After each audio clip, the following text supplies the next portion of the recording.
আসসালামু আলাইকুম প্রিয় রোজাদার ভাই বোনেরা, সবাই কেমন আছেন? আশা করি ভালো আছেন। আলহামদুলিল্লাহ, আমিও ভালো আছি। ইফতারের জন্য আজকে বোনা খিচুড়ি বসাইতেছি। মুরগির মাংস দিয়ে বোনা খিচুড়ি রান্না করব। তার জন্য এখানে পাতিল বসাই দিলাম, তেলে দিয়ে দিলাম তেজপাতা আর পেঁয়াজ। খিচুড়ির জন্য মশলা কষানি হয়ে গেছে, আমি এখন মাংসটা দিয়ে দিব।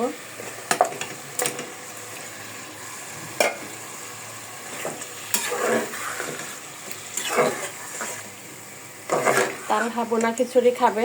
তালহার আবদার ইফতারিতে বোনা খিচুড়ি। আসলে আমার কাছে তেল ভাজা পোড়া কোনো কিছুই ভালো লাগে না। এক গ্লাস শরবত খাওয়ার পর একটু ভাত খাইলেই ভালো লাগে।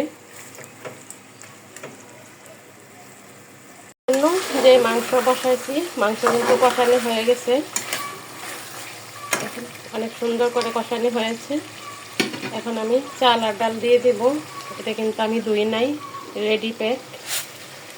বিসমিল্লাহির রহমানির রহিম।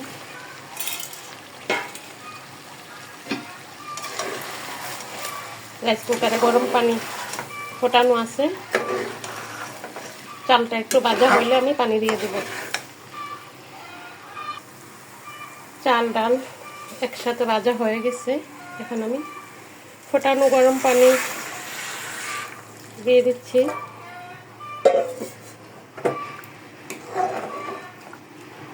পানি আমি মেপে দিয়েছি, পুরোটাই লাগবে, কারণ খিচুড়ি এত শক্ত হইলে খাওয়া যায় না, মুলাম হতে হয়। খিচুড়িটা কিন্তু বলক উঠে গেছে, আর একটু পানিটা শুকাইলে আমি চুলা অফ করে দেব।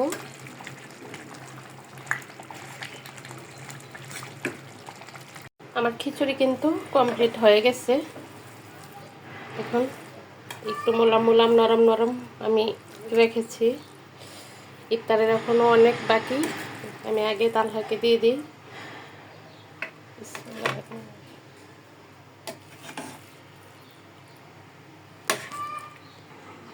তালহার জন্য পরিবেশন করে রেডি করলাম। আগে তালহা আজকে রোজা নাই, তাকে খেতে দিই। সবাই ভালো থাকবেন। আসসালামু আলাইকুম।